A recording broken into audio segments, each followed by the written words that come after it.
اعوذ باللہ السمیع العلیم من الشیطان اللعین الرجیم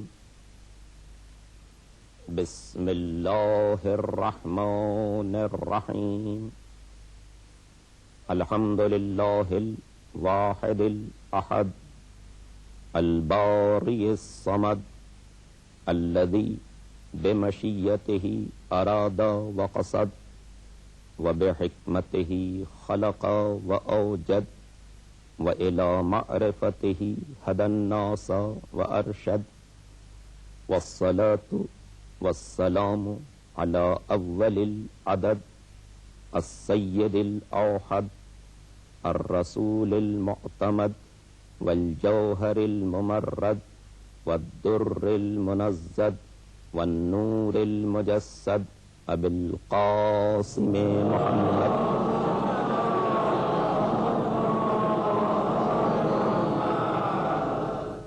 وآلہ الطیبین الطاہرین المعصومین المظلومین الغر المیامین الذین اذهب اللہ عنہم الرجس وطہرہم تطہیرا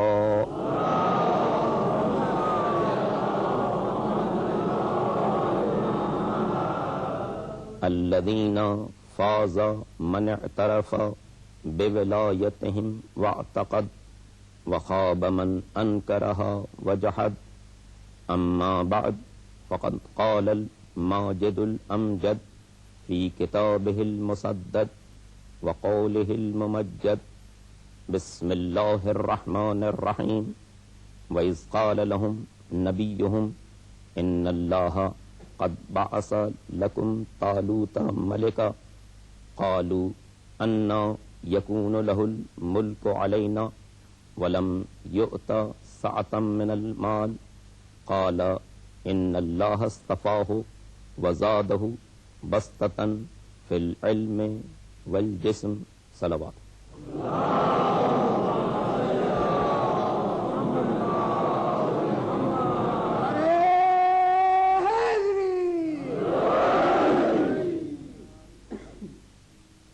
سورہ مبارک بقرہ میں طالوت کی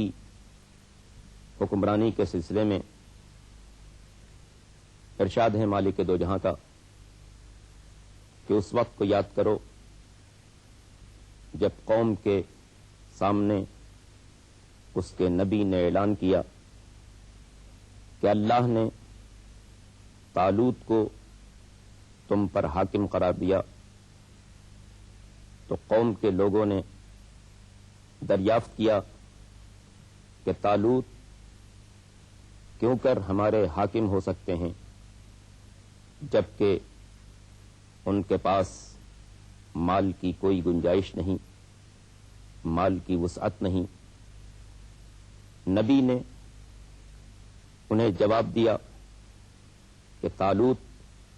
اس بنا پر تمہارے حاکم ہیں کہ ان اللہ اصطفاہ علیکم،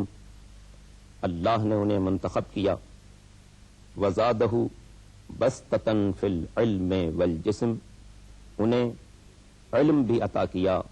اور شجاعت بھی عطا کی۔ علم انسانی زندگی کا وہ جوہر ہے کہ جب مالک دو جہاں نے آدم کو پیدا کیا اور زمین پر بھیجنے کا ارادہ کیا، قرآن نے اس منظر کو ان لفظوں میں پیش کیا، وَإِذْ قَالَ رَبُّكَ لِلْمَلَائِكَةِ إِنِّي جَاعِلٌ فِي الْأَرْضِ خَلِيفَةً، اس وقت کو یاد کرو جب تمہارے پروردگار نے یہ اعلان کیا کہ میں زمین میں اپنا نمائندہ بنانے والا ہوں، تو فرشتوں نے بارگاہ رب العزت میں عرض کی کہ نحن نسبح بحمدک ونقدس لک، اے پالنے والے ہم تیری عبادت کرتے ہیں، ہم تیری تسبیح و تقدیس کرتے ہیں، ہمیں زمین میں نمائندہ بنایا جائے۔ قدرت کی جانب سے ارشاد ہوا انی اعلم ما لا تعلمون، جو میں جانتا ہوں وہ تم نہیں جانتے. اور اس کے بعد مالک دو جہاں نے آدم کے سر پر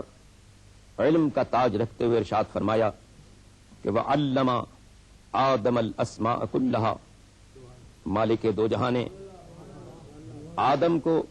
تمام اسماء کا علم عطا کیا. اور جب آدم علم کے نمائندے قرار پائے تو پھر کائنات میں یہ منظر بھی نظر آیا کہ فرشتے اپنی تسبیح و تقدیس کے باوجود سجدہ گزار نظر آ رہے تھے اور آدم اپنے علم کی بنا پر مسجود ملک قرار پا رہے. یہ علم کی برتری کا پہلے دن سے اعلان کیا جا رہا تھا اور دنیا کے انسانوں کو یہ درس دیا جا رہا تھا کہ اگر نگاہ قدرت میں مال کی اہمیت ہوتی تو زمین کے سارے خزانے آدم کے سپرد کیے جا سکتے تھے. اگر مالک دو جہاں کی نگاہ میں بادشاہت کے قدر و قیمت ہوتی تو آدم کو جب زمین پر بھیجا جا رہا تھا تو ان کی بادشاہت کا اعلان کیا جا سکتا تھا. اگر نگاہ قدرت میں اقتدار اور اختیار کی اہمیت ہوتی تو جب زمین پر اپنے نمائندے کو بھیج رہا تھا تو اس کے لیے اقتدار اعلیٰ کا اعلان کیا جا سکتا تھا. مگر مالک دو جہاں نے یہ بات اس کتاب مقدس میں واضح کر دی کہ نہ دنیا کی سلطنت باقی رہنے والی ہے، نہ جاہ و حشم باقی رہنے والا ہے، نہ اقتدار و اختیار باقی رہنے والا ہے. جو کمال اور جو جوہر باقی رہنے والا ہے وہ علم ہے.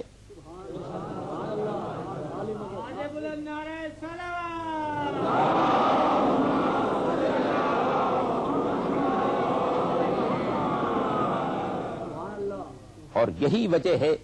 کہ آدم سے لے کے خاتم تک مالک دو جہاں نے اپنے تمام نمائندوں کو علم کا وارث بنا کر زمین پر بھیجا. دنیا کی سلطنتیں، بادشاہتیں ان وارثان علم کی مسلسل مخالفت کرتی رہیں، مگر ان کی مخالفتوں کے باوجود علم کا چراغ کل بھی روشن تھا، آج بھی روشن ہے اور قیامت تک روشن رہنے والا ہے.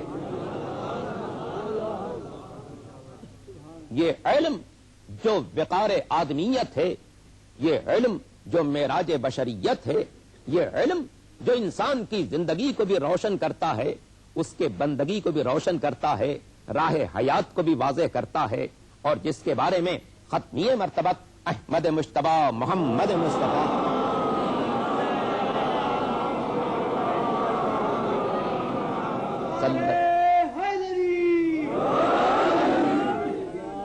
نے ارشاد فرمایا کہ علم نور یقذف اللہ فی قلب من یشاء. علم ایک نور ہے جسے اللہ جس کے دل میں چاہتا ہے ڈال دیتا ہے، اور خود مالک دو جہاں بھی نور ہے اس کائنات کا. سورہ مبارک نور میں ارشاد ہوتا ہے اللہ نور السماوات والارض. اس کائنات کا نور ذات واجب ہے، اور جب اس نے زمین پر اپنی نمائندگی کے لیے مخصوص ہستیوں کو بھیجا تو پھر ختمیہ مرتبت کا ارشاد دنیا کے سامنے آیا کہ اول ما خلق اللہ نوری. سب سے پہلے جس چیز کو اللہ نے پیدا کیا وہ میرا نور تھا. اور علامہ محب الدین طبری نے اپنی کتاب الریاض النظرہ فی احوال العشرۃ المبشرہ میں پیغمبر کے اس فرمان کو مزید تفصیل کے ساتھ قلم بند کیا، جو تحریر فرماتے ہیں کہ پیغمبر نے ارشاد فرمایا کہ کنت انا وعلی نورا واحدا حول العرش 14,000 عام قبل ان یخلق آدم. خلقت آدم سے 14,000 برس پہلے اس کائنات میں یا میرا نور تھا یا میرے بھائی علی ابن ابی طالب کا نور. علم بھی نور ہے، اور جن ہستیوں کو زمین پر اس علم کی نشر و اشاعت کے لیے بھیجا گیا وہ سب نور کے پیکر بن کر دنیا کے اندر آئے. مالک دو جہاں نے اپنے پیغام کو بھی نور قرار دیا. سورہ مبارک ابراہیم کی پہلی آیت میں ارشاد ہوتا ہے کتاب انزل الیک لتخرج الناس من الظلمات الی النور. اس کتاب مقدس کو آپ پر اس لیے اتارا گیا تاکہ آپ بندوں کو تاریکیوں سے نکالیں اور نور تک پہنچائیں. تو اللہ بھی نور، اس کی کتاب بھی نور، اس کتاب کو دنیا کے سامنے پیش کرنے والا بھی نور، اور جو اس کی کتاب کے محافظ قرار دیے گئے وہ سب نور. اس لیے کہ علم نور ہے، اور یہ علم ہی ہے جس کی خاطر جناب ابراہیم نے جب حضرت کی بعثت کے لیے دعا کی تو بارگاہ رب العزت میں یہ التجا کی، ربنا وابعث فیہم رسولا من انفسہم یتلو علیہم آیاتک ویعلمہم الکتاب والحکمہ. اے پالنے والے، مکے کی سرزمین پر ایک ایسا رسول مبعوث کرنا جو تیری آیتوں کی تلاوت کرنے والا ہو، انہیں کتاب اور حکمت کی تعلیم دینے والا ہو. اور جب مالک دو جہاں نے اس نبی کو مبعوث کیا تو ارشاد ہوا کہ لقد من اللہ علی المؤمنین اذ بعث فیہم رسولا من انفسہم یتلو علیہم آیاتہ ویزکیہم ویعلمہم الکتاب والحکمہ.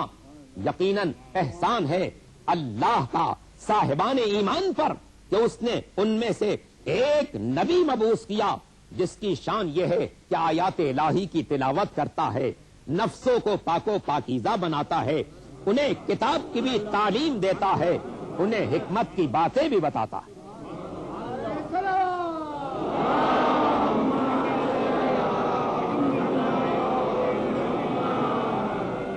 نبی کی بعثت کی جو غرض مالک دو جہاں نے قرار دی، پہلی منزل وہ آیات الہی کی تلاوت کرے، دوسری منزل نفسوں کو پاک و پاکیزہ بنائے، تیسری منزل کتاب کی بھی تعلیم دے اور حکمت کی باتیں بھی بتائے. اور خود مالک دو جہاں نے جب اپنی ذات کا تعارف کرایا تو اسی علم کے حوالے سے ارشاد ہوا، الرحمن علم القرآن خلق الانسان علمہ البیان. رحمان وہ ہے جس نے انسان کو قرآن کی تعلیم دی، اس نے انسان کو پیدا کیا اور اسے بیان کا سلیقہ سکھایا. اور اسلام کی بنیاد مالک دو جہاں نے علم پر اس طریقے سے رکھی ہے کہ جو پہلی آیت پیغمبر پر نازل ہوئی اس کا پہلا فقرہ یہی تھا، اقرا باسم ربک الذی خلق. پڑھو اس پروردگار کا نام لے کر پڑھو جس نے بنی نوع انسان کو پیدا کیا. اور پھر آگے چل کے ارشاد ہوا، اقرا وربک الاکرم الذی علم بالقلم علم الانسان ما لم یعلم. اس معزز پروردگار کا نام لے کر پڑھو جس نے انسان کو قلم سے تعلیم دی. انسان کو قلم سے تعلیم دی اور جو کچھ انسان نہیں جانتا تھا اس نے اس سے باخبر کر دیا. یہ قرآن کی پہلی 5 آیتیں ہیں جن کے بارے میں پورا عالم اسلام متفق ہے کہ پیغمبر اسلام پر سب سے پہلے یہی 5 آیتیں نازل کی گئی تھی جن میں پہلا لفظ اقرا ہے جس کے معنی پڑھنے کے ہیں، اور چوتھے فقرے میں قلم کا لفظ استعمال کیا گیا ہے جو لکھنے کے لیے استعمال کیا جاتا ہے تاکہ دنیا بھر پر واضح کیا جائے کہ مذہب وہ بھیجا جا رہا ہے جو پڑھنا بھی سکھائے گا اور لکھنا بھی سکھائے گا.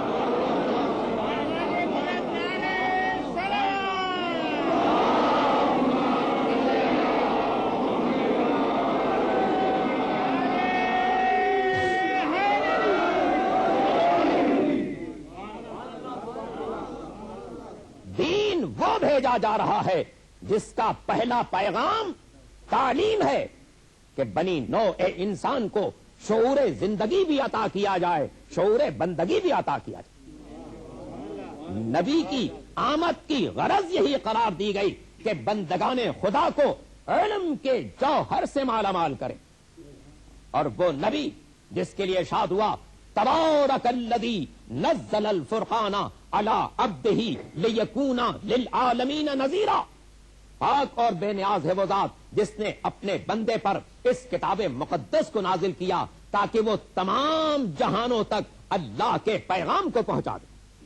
نبی نہ مکے کے لیے تھا، نہ عرب دنیا کے لیے تھا، نہ مسلم ورلڈ کے لیے تھا، بلکہ نبی کی بعثت قیامت تک کے انسانوں کے لیے. اور جب نبی کو مالک دو جہاں نے قیامت تک کے انسانوں کے لیے ہادی بنا کر بھیجا تو اب قیامت تک بنی نوع انسان علم کے اعتبار سے جتنی عظیم منزل پر پہنچ جائیں انہیں نبی کی ہدایت کی مسلسل ضرورت رہے گی. اور جب مالک دو جہاں نے اس نبی کو قیامت تک کے لیے بھیجا تو اب سائنسی اعتبار سے، فکری اعتبار سے، علمی اعتبار سے دنیا جتنی بھی آگے بڑھ جائے، نبی کا علم کائنات میں پیدا ہونے والے ہر انسان سے بڑھ کر ہونا چاہیے، تاکہ کسی دور کا یہ انسان یہ شکوہ نہ کر سکے کہ ہم اپنی مشکلات کو لے کر کس کی بارگاہ میں جائیں.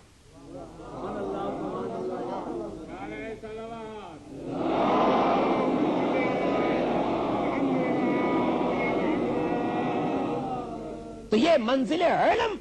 جسے مالک دو جہاں نے آدم سے لے کے خاتم تک دنیا کے سامنے پیش کیا کہ جو پہلا نمائندہ بھیجا اسے بھی مرکز علم قرار دیا، اور جو آخری نبی دنیا کے اندر آیا وہ مرکز علم قرار پایا، اور اب اس کا علم قیامت کی حدوں سے ملا ہوا ہے. اسی لیے جب تاریخ اس منزل تک پہنچاتی ہے، اور شاعر نے اس منزل کو کتنی خوبصورتی سے ادا کیا کہ آئے محمد عربی علم آ گیا. خود پیغمبر نے اپنا تعارف بادشاہ کی حیثیت سے نہیں کرایا، حکمراں کی حیثیت سے نہیں کرایا، صاحب اقتدار کی حیثیت سے نہیں کرایا، بلکہ پیغمبر نے اپنی ذات کے بارے میں یہی کہا، انا مدینۃ العلم.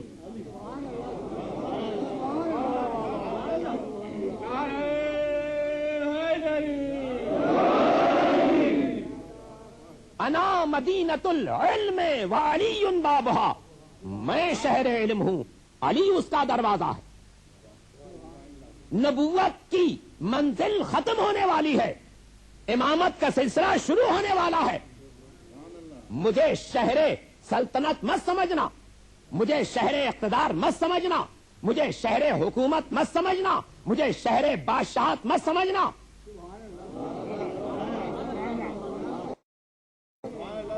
انا مدینۃ العلم، میں علم کا شہر ہوں، اور اس کا جو دروازہ ہے اس کا نام نامی اسم گرامی امیر المومنین علی ابن ابی طالب علیہ السلام.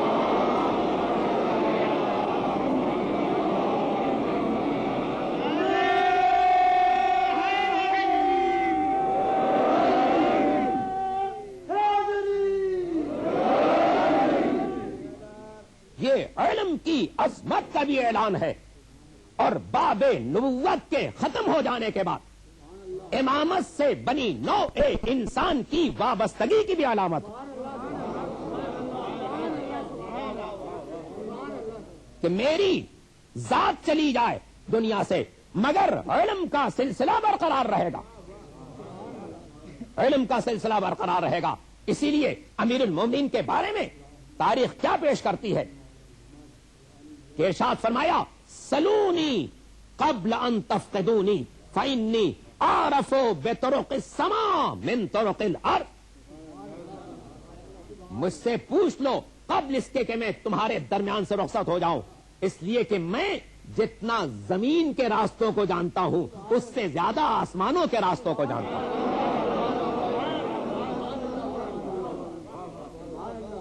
یہ جملہ آج سے 1400 برس پہلے کہہ رہے تھے، جب آسمانوں کے راستوں کا کون تصور کر سکتا تھا. بنی نوع انسان ابھی زمین کے اندر راستے بنانے پر قادر نہیں ہوئے. جب انسان پتھروں میں زندگی گزار رہا تھا, غاروں میں زندگی گزار رہا تھا, نہ یہ سڑکیں تھیں, نہ یہ تعمیرات تھیں, نہ یہ موٹریں تھیں, نہ یہ گاڑیاں تھیں, نہ انسان کے لیے وہ وسائل تھے جو آج ہمیں میسر نظر آتے ہیں. اس زمانے کا کون انسان یہ تصور کر سکتا تھا کہ آسمانوں میں راستے بھی ہو سکتے ہیں؟ اور امیر المومنین فرماتے ہیں کہ میں جتنا زمین کے راستوں کو جانتا ہوں اس سے زیادہ آسمانوں کے راستوں کو جانتا ہوں. گویا امیر المومنین کی نگاہیں قیامت تک کے انسانوں کو دعوت دے رہی تھی کہ دیکھو, اگر کبھی ایسا موقع آ جائے کہ سائنسداں اس قابل ہو جائیں کہ سیاروں کے ذریعے آسمانوں میں جانے کے قابل بن جائیں, پرواز کے قابل بن جائیں, تو تم پیش نظر رکھو گے کہ اگر افلاک میں سیارے بھیجے جائیں گے ان کے لیے بھی راستہ معین کر دیا جائے.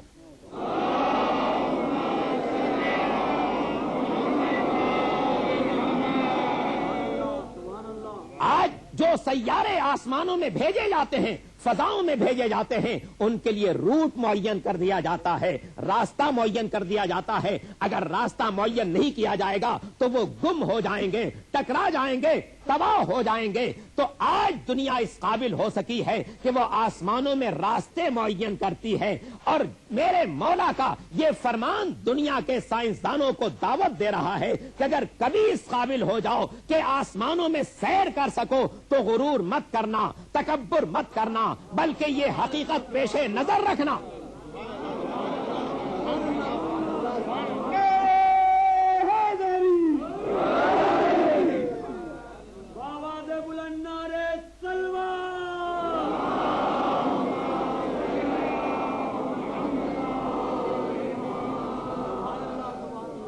یہ حقیقت پیش نظر رکھنا کہ 1400 برس پہلے ایسا انسان اس زمین پر گزر چکا ہے جو زمینوں کے راستوں کو بھی جانتا تھا, اور جتنا زمین کے راستوں کو جانتا تھا اس سے زیادہ آسمانوں کے راستوں کو جانتا. ارشاد فرماتے ہیں کہ الناس موتا واہل العلم احیاء, لوگ مر جائیں گے مگر صاحبان علم زندہ رہیں گے. صاحبان علم زندہ رہیں گے. علم کو اللہ نے کائنات میں وہ برتری عطا کی کہ یہ علم کا چراغ کبھی بجھنے والا نہیں ہے. سلطنتیں مٹ جائیں گی, بادشاہتیں مٹ جائیں گی, حکومتیں ختم ہو جائیں گی, جاہو حشم ختم ہو جائے گا, مگر علم وہ چراغ ہے جس کی روشنی کبھی ختم ہونے والی نہیں ہے. یہ چراغ مالک دو جہاں کا جلایا ہوا. جب اس نے پہلا چراغ جلایا تو اس کا نام احمد مجتبی محمد مصطفیٰ.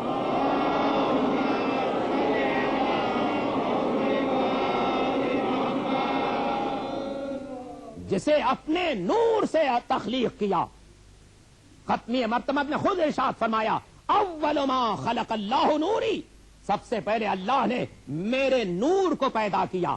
اور پھر اسی نور کے مختلف جلوے دنیا کو دکھا دیے گئے. مالک دو جہاں نے اپنے نور کو جب رحمت کا لباس پہنایا تو رحمت للعالمین تشریف لائے. جب اسی نور کو علم کے پیکر میں ڈھالا تو علی مرتضی تشریف لائے. اور جب اسی نور کو تقدس کا جلال عطا کیا تو خاتون جنت تشریف لائیں. اور جب اسی نور کو علم کے پیکر میں ڈھالا تو حسن مجتبی تشریف لائے. اور جب اسی نور کو اس نے صبر کا وقار عطا کیا تو حسین ابن علی تشریف لائے.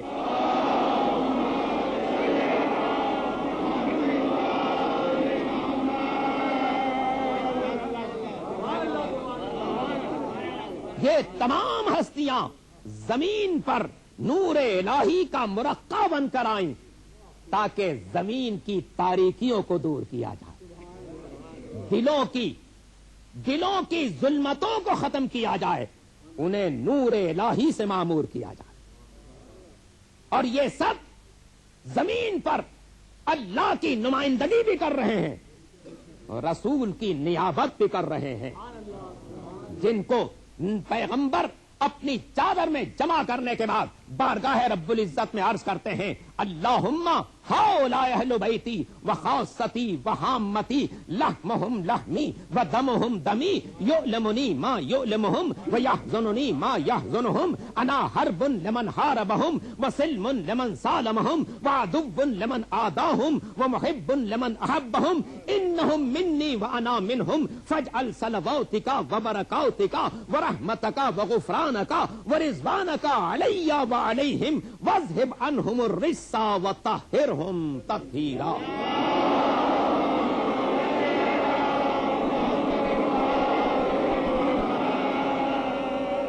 خاتون جنت نعرہ سلام۔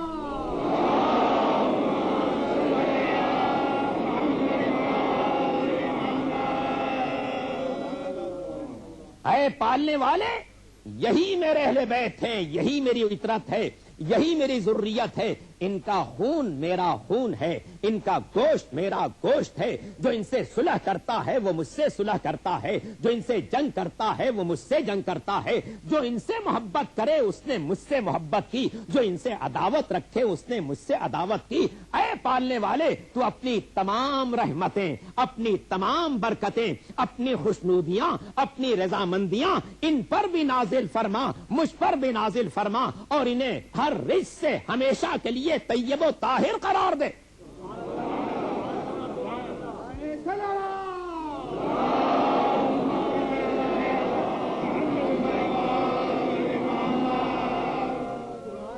یہ پیغمبر اسلام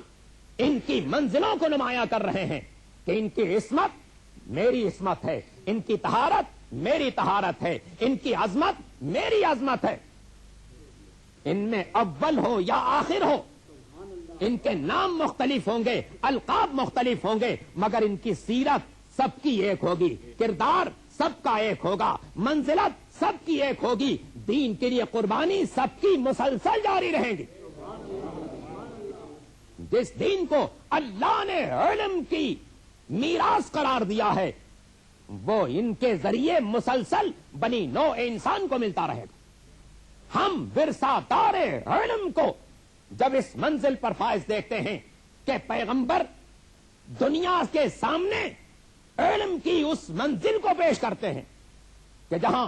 پوری کائنات میں مالک دو جہاں نے اپنے علم کا جسے ورثہ دار قرار دیا وہ خاتم الانبیاء احمد مجتبی محمد مصطفیٰ صلی اللہ علیہ وسلم، اور پھر وہ علم مسلسل آگے بڑھتا رہا۔ اسی لیے امیر المومنین کا وہ جملہ کہ اے بندگان خدا، آؤ قرآن کی باتوں کو مجھ سے پوچھو، میں جانتا ہوں کون سی آیت دن میں نازل ہوئی، کون سی رات میں مجھ سے جنگ کرتا ہے، جو ان سے محبت کرے اس نے مجھ سے محبت کی، جو ان سے عداوت رکھے اس نے مجھ سے عداوت کی۔ اے پالنے والے، تو اپنی تمام رحمتیں، اپنی تمام برکتیں، اپنی خوشنودیاں، اپنی رضامندیاں ان پر بھی نازل فرما، مجھ پر بھی نازل فرما، اور انہیں ہر رجس سے ہمیشہ کے لیے طیب و طاہر قرار دے۔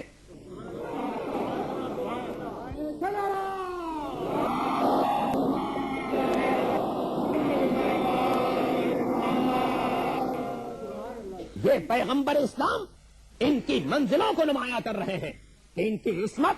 میری عصمت ہے، ان کی طہارت میری طہارت ہے، ان کی عظمت میری عظمت ہے۔ ان میں اول ہو یا آخر ہو، ان کے نام مختلف ہوں گے، القاب مختلف ہوں گے، مگر ان کی سیرت سب کی ایک ہوگی، کردار سب کا ایک ہوگا، منزلت سب کی ایک ہوگی، دین کے لیے قربانی سب کی مسلسل جاری رہیں گی۔ جس دین کو اللہ نے علم کی میراث قرار دیا ہے وہ ان کے ذریعے مسلسل بنی نوع انسان کو ملتا رہے گا۔ ہم ورثہ دار علم کو جب اس منزل پر فائز دیکھتے ہیں کہ پیغمبر دنیا کے سامنے علم کی اس منزل کو پیش کرتے ہیں کہ جہاں پوری کائنات میں مالک دو جہاں نے اپنے علم کا جسے ورثہ دار قرار دیا وہ خاتم الانبیاء احمد مجتبی محمد مصطفیٰ صلی اللہ علیہ وسلم، اور پھر وہ علم مسلسل آگے بڑھتا رہا۔ اسی لیے امیر المومنین کا وہ جملہ کہ اے بندگان خدا، آؤ قرآن کی باتوں کو مجھ سے پوچھو، میں جانتا ہوں کون سی آیت دن میں نازل ہوئی، کون سی رات میں نازل ہوئی، کون سی سفر میں نازل ہوئی، کون سی حضر میں نازل ہوئی، کون سی مکے میں نازل ہوئی، کون سی مدینے میں نازل ہوئی، کون سی جنگ میں نازل ہوئی، کون سی امن میں نازل ہوئی، کون سی پہاڑوں پر نازل ہوئی، کون سی ہموار میدانوں میں نازل ہوئی، کون سی محکم ہے، کون سی متشابہ ہے، کون سی مجمل ہے، کون سی مبین ہے، تم مجھ سے پوچھتے چلے جاؤ گے، علی تم کو بتاتا چلا جاؤ۔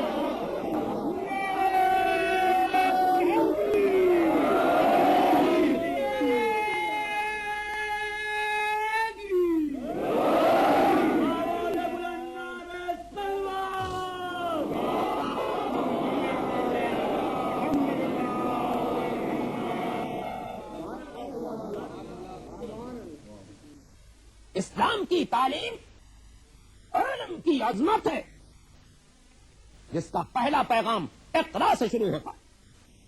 پڑھو، مسلسل پڑھو، یہ تعلیم جاری رہے، مسلسل آگے بڑھتی رہے۔ دین الہی کا پیغام آدم سے لے کے خاتم تک، اور پھر خاتم سے لے کے قائم آل محمد تک،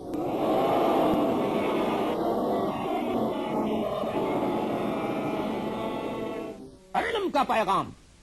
شعور کا پیغام، آگہی کا پیغام۔ جہل کے نمائندے ہر دور میں اس علم کو مٹانے کی کوشش کرتے رہے، چاہے وہ آدم کے مقابلے پر ابلیس کی وسیسہ کاریاں ہوں، اس کی شیطنت ہو، یا نوح کے مقابلے پر ان کے دور کے گمراہ افراد کی کوششیں ہوں، یا ابراہیم کے مقابلے پر نمرود کی سرکشی ہو، یا موسیٰ کے مقابلے میں فرعون کا جبر و استبداد ہو، یا عیسیٰ کے مقابلے میں یہودیوں کی سازشیں ہوں، یا پیغمبر اسلام کے مقابلے میں کفار و منافق، کفار و مشرکین کا طرز عمل ہو، یا ہادیان برحق کے مقابلے پر منافقین کا طرز عمل۔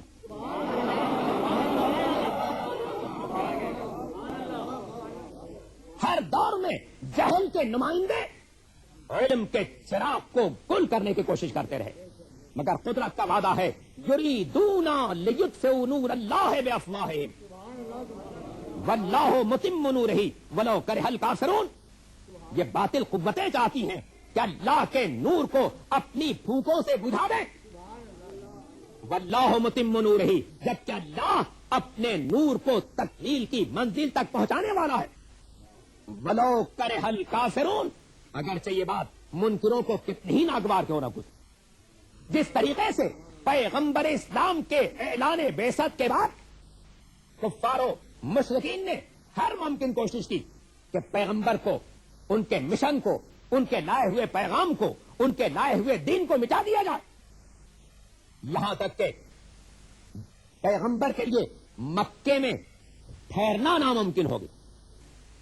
شب ہجرت آئی، دنیا کے تمام افراد، وہ جو مکے کی سرزمین پر زندگی گزار رہے تھے، مختلف قبیلوں کے مختلف افراد اس بات پر آمادہ ہوتے ہیں کہ آج کی شب ایک ایک ضرب سب لگائیں گے تاکہ پیغمبر کی شمع حیات گل ہو جائے۔ اللہ کا رسول اپنے بھائی، اپنے نفس و جان امیر المومنین علی بن ابی طالب علیہ الصلوۃ والسلام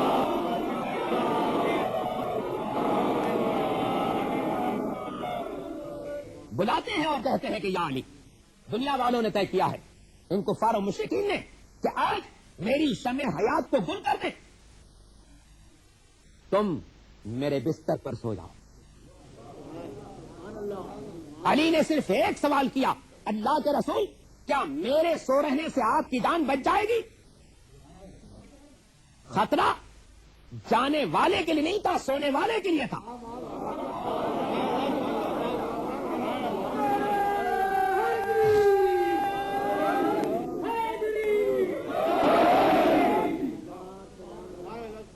اس لیے کہ پیغمبر نے یہی بتایا تھا کہ آج دشمنوں نے طے کیا ہے کہ ہر قبیلے کا ایک ایک آدمی مجھ پر وار کرے گا تاکہ قبیلے بنی ہاشم کسی ایک خاندان سے بدلہ نہ لے سکے، تو خطرہ سونے والے کے لیے تھا، جانے والے کے لیے نہیں تھا۔ مگر علی نے یہ نہیں پوچھا کہ اللہ کے رسول جب میں سوؤں گا تو میری جان محفوظ رہے گی یا نہیں، اس لیے کہ جس ذات کو اللہ نے نفس رسول قرار دیا ہو، اسے اگر کوئی فکر ہو سکتی ہے تو رسول کی ہو سکتی ہے۔ اس لیے پوچھا تو یہ کہ اللہ کے رسول کیا میرے سو رہنے سے آپ کی جان بچ جائے گی؟ کہا ہاں یا علی، تم سو جاؤ گے میں بچ جاؤں گا۔ تو مورخ کے الفاظ ہیں کہ فسجد للہ شکرا، علی نے سجدہ شکر ادا کیا۔ وہذہ اول سجدۃ سجد للہ شکرا، یہ پہلا سجدہ ہے جو زمین پر ادا کیا گیا، شکرانے کے طور پر یہ پہلا سجدہ، اس سے پہلے سجدہ شکر نہیں ملتا۔ وحدت القربہ کے الفاظ کہ یہ پہلا سجدہ شکر ہے جو زمین پر ادا کیا گیا۔ غور کرنے کی بات ہے کہ انسان شکر اس وقت کرتا ہے جب اسے کوئی نعمت ملتی ہے،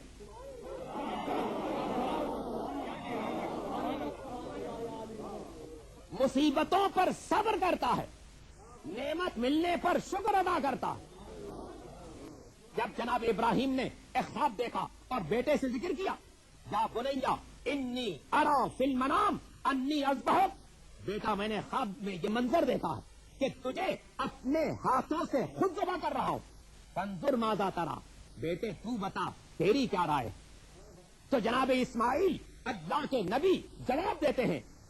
یا ابت افعل ما تؤمر ستجدنی انشاء اللہ من الصابرین،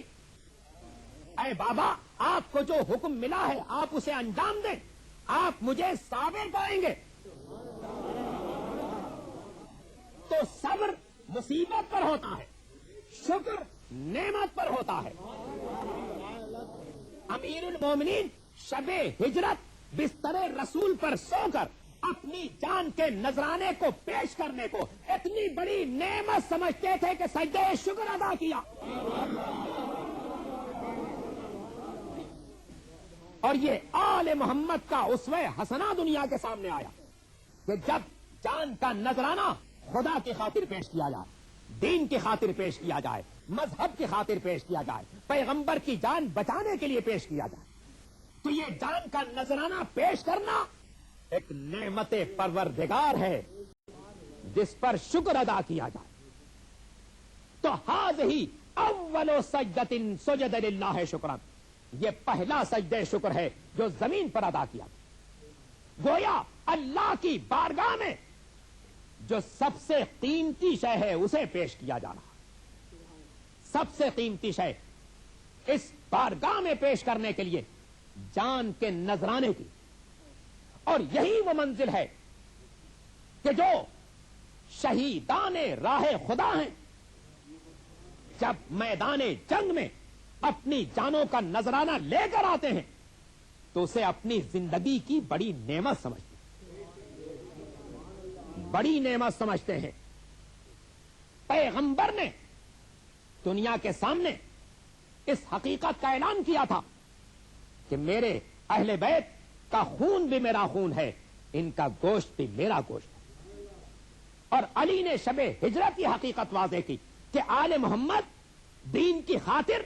اپنی جانوں کے نذرانے کو پیش کرنا ایک نعمت سمجھتے ہیں، ایک نعمت سمجھتے ہیں۔ اسی نعمت کے حصول کے لیے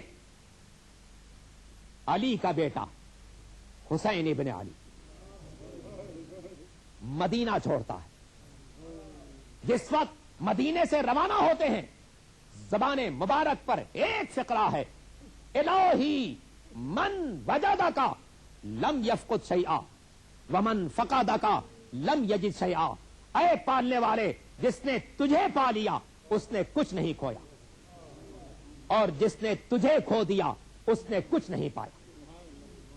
اس ایک جملے نے حسین کے پورے مشن کو واضح کر دیا۔ کہ حسین نکل رہے ہیں صرف رضا الہی کے حصول کے لیے. انی لم اخرج اشرن ولا بطرن، میں کسی بڑائی کے لیے نہیں نکلا، کسی خرابی کے لیے نہیں نکلا، کسی غرور کے لیے نہیں نکلا، ولیکن خرجت لطلب الاصلاح فی امت جدی رسول اللہ. میں صرف اس لیے نکل رہا ہوں کہ نانا کے دین کی اصلاح کر سکوں. حسین ابن علی مدینے سے نکلتے وقت دنیا بھر پروازیں کر رہے ہیں کہ نانا کے دین کو اگر میرے سر کی ضرورت ہے تو سر حاضر، بہنوں کی چادر کی ضرورت تو بہنوں کی چادر حاضر. مدینے سے 28 رجب کو قافلہ روانہ ہوا اور منزلیں طے کرتا ہوا مکہ معظمہ پہنچا. مکے سے دوبارہ روانگی شروع ہوئی اور وہ وقت بھی آیا جب محرم کی ابتدائی تاریخ میں حسین ابن علی کربلا کے قریب پہنچ چکے ہیں. کربلا کے قریب پہنچ چکے ہیں. ارباب مقاتل نے لکھا ہے کہ امام علی مقام دوسری محرم کو کربلا کی سرزمین پر وارد ہوتے ہیں. کربلا کی سرزمین پر وارد ہوتے ہیں. چوتھی تاریخ کو دشمن کی فوجوں کی فوجیں آنا شروع ہوتی ہیں، یہاں تک کہ جب 7ویں محرم آتی ہے امام پر پانی بند کر دیا جاتا ہے. اللہ اکبر، اللہ اکبر. پیغمبر کی تعلیم تھی کہ کسی جانور کو بھی پانی سے محروم نہ کرنا، مگر جس پیغمبر کی یہ تعلیم تھی کہ حیوانات کو بھی پانی سے محروم مت کرنا، اسی کے بچوں پر پانی بند کیا جا رہا ہے. سامنے فرات کے پانی لہریں لے رہا ہے جس سے جانور پی سکتے ہیں، نجس مخلوقات پی سکتی ہیں، لیکن اگر پابندی ہے تو محمد کے گھرانے کے لیے، اگر ممانعت ہے حسین اور ان کے چھوٹے چھوٹے بچوں کے لیے. عزیزان محترم، یہ 3 دن 7ویں محرم، 8ویں محرم، 9ویں محرم میرے مولا اور ان کے خاندان کے تمام افراد بھوکے بھی ہیں اور پیاسے بھی ہیں. پانی کا ایک ایک قطرہ ختم ہو چکا ہے، یہاں تک کہ شب عاشور آ جاتی ہے.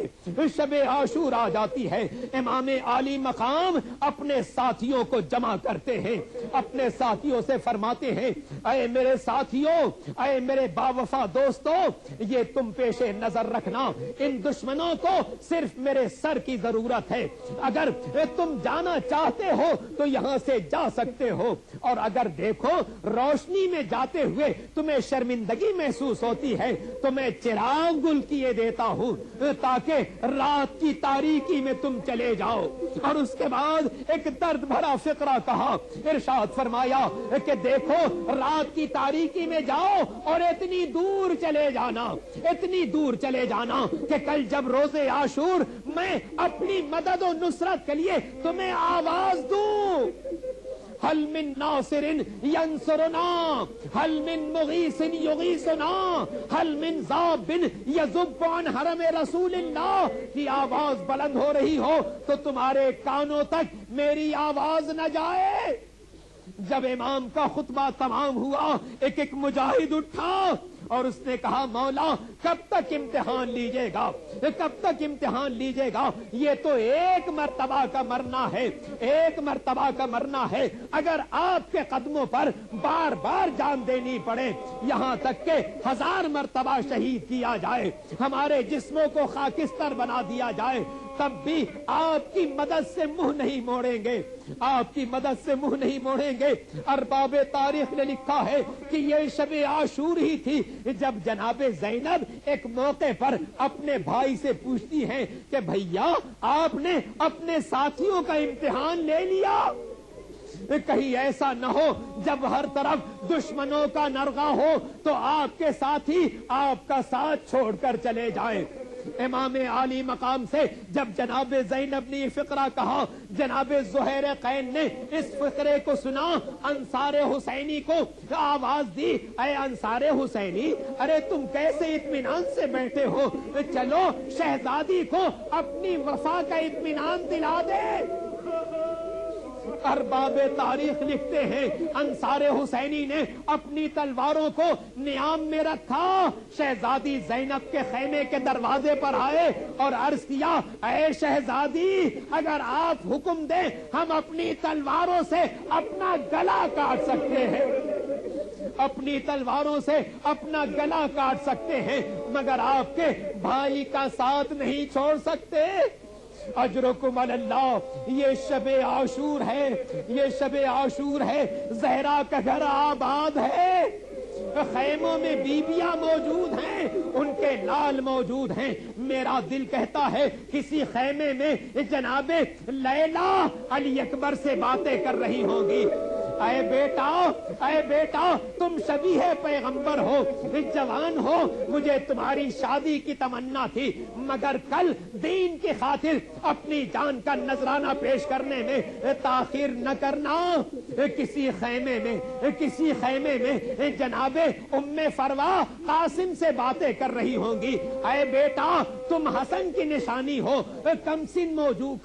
سن ضرور ہو، لیکن دیکھو چچا پر جان قربان کرنے میں دیر نہ کرنا۔ ارباب تاریخ نے لکھا ہے ایک خیمے میں جناب زینب اپنے بیٹوں اون محمد سے باتیں کر رہی تھی اور فرما رہی تھی کہ بیٹا اے میرے بیٹو تم جعفر کی بھی نشانی ہو، علی کی بھی نشانی ہو، علی کے نواسے ہو، جعفر کے پوتے ہو، تمہیں جعفر کی شجاعت بھی دکھانی ہے، علی کی بہادری بھی دکھانی ہے، ماموں پر جان قربان کرنے میں تاخیر نہ کرنا۔ راوی کہتا ہے ایک خیمہ ایسا تھا جس میں ایک بیوی بیٹھی تھی اور اس کے سامنے جھولے کے اندر 6 مہینے کا ایک بچہ تھا، جھولے کے اندر 6 مہینے کا بچہ جس کا نام علی اصغر ہے۔ جناب رباب اس جھولے کو جھلاتی جاتی ہے اور فرماتی جاتی ہے اے بیٹا تمہارا نام اصغر ہے مگر کام اکبر کا کرنا ہے، کام اکبر کا کرنا ہے، اے بیٹا کل اپنی پیاس دشمن کو دکھا دینا تاکہ پتا چل جائے حسین کتنا مظلوم ہے، حسین کتنا مظلوم ہے کہ اس کے 6 مہینے کا بچہ بھی پیاسا ہے۔ ارباب تاریخ نے لکھا ہے کہ جناب عباس دلاور خیموں کا جائزہ لے رہے تھے، خیموں کا جائزہ لے رہے تھے، یہاں تک کہ ایک خیمے میں پہنچے جہاں علی کی چھوٹی بیٹی جناب ام کلثوم تنہا بیٹھی ہوئی رو رہی تھی۔ جناب عباس دلاور نے شہزادی ام کلثوم سے دریافت کیا اے شہزادی آپ کے رونے کا کیا سبب ہے؟ تو جناب ام کلثوم نے فرمایا اے عباس تم نے خیموں کا جائزہ لیا ہے، تم نے دیکھا ہوگا ہر بی بی اپنے لال کو تیار کر رہی ہے دین الہی پر قربان کرنے کے لیے، مگر میں وہ دکھیا ہوں جس کے پاس کوئی فرزند نہیں ہے، جس کے پاس کوئی فرزند نہیں ہے جسے میں اپنے بھائی پر قربان کر سکوں، دین الہی پر نذرانے کے طور پر پیش کر سکوں۔ عباس دلاور نے فرمایا تھا اے شہزادی اگر آپ کے پاس بیٹا نہیں ہے عباس جیسا غلام حاضر ہے، عباس جیسا غلام حاضر ہے۔ ارباب مقاتل نے اسی لیے لکھا ہے کہ جناب عباس سے سبھی کی امیدیں وابستہ تھی، بچوں کو امید تھی چچا پانی لے کر آئیں گے،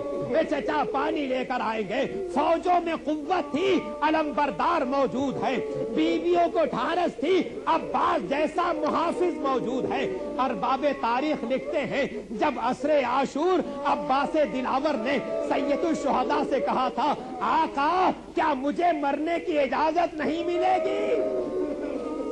کیا مجھے مرنے کی اجازت نہیں ملے گی، تو امام نے کہا تھا اے عباس تم تو میرے لشکر کے علمبردار ہو، تمہیں کیسے اجازت دے دوں؟ تو ارباب تاریخ لکھتے ہیں کہ عباس نے نظر یمیناً و شمالاً، ایک مرتبہ داہنی طرف دیکھا تھا پھر بائیں طرف دیکھا تھا، کہا تھا آقا کہاں جہاں لشکر جا چکا ہے وہی علمدار کو بھیج دیجئے، راوی کہتا ہے عباس دلاور کو جب امام نے اجازت دی تو خیمے کے دروازے پر شہزادی زینب سے کہا تھا اے شہزادی مشق سکینہ لا دیجئے، مشق سکینہ لا دیجئے۔ جناب زینب نے پوچھا تھا کیا آقا سے اجازت مل گئی؟ فرمایا ہاں آقا سے اجازت لے کر آیا ہوں۔ جناب زینب فرماتی ہے کہ عباس تم جا رہے ہو اور میرا دل کہتا ہے اب تم سے ملاقات نہ ہو سکے گی، میں چاہتی ہوں اپنے بچپن کی ایک بات تم کو یاد دلا دوں۔ جب میں چھوٹی تھی اپنے بابا کے پہلو میں بیٹھی تھی، میرے شانوں سے چادر ہٹ گئی تھی تو میرے بابا نے میرے شانوں کو چومنا شروع کیا تھا۔ علی مرتضیٰ میرے شانوں کو چومتے جاتے تھے، روتے جاتے تھے۔ میں نے پوچھا تھا اے بابا آپ میرے شانوں کو چومتے کیوں ہیں اور روتے کیوں ہیں؟ تو میرے بابا نے کہا تھا اے بیٹی ایک وقت آئے گا جب ان بازوؤں میں رسی باندھی جائے گی۔ جناب زینب کہتی ہیں اے عباس میں سوچا کرتی تھی جس بہن کے عباس جیسے بھائی ہو اس کے بازوؤں میں رسی کون باندھے گا، مگر اے عباس اب یقین آ گیا تمہارے جانے سے کہ وہ وقت نزدیک ہے جب نوکے نیزہ پر بھائی کا سر ہوگا۔ زینب کے بازوؤں میں رسی باندھی جائے گی، کبھی کوفے کا دربار، کبھی شام کا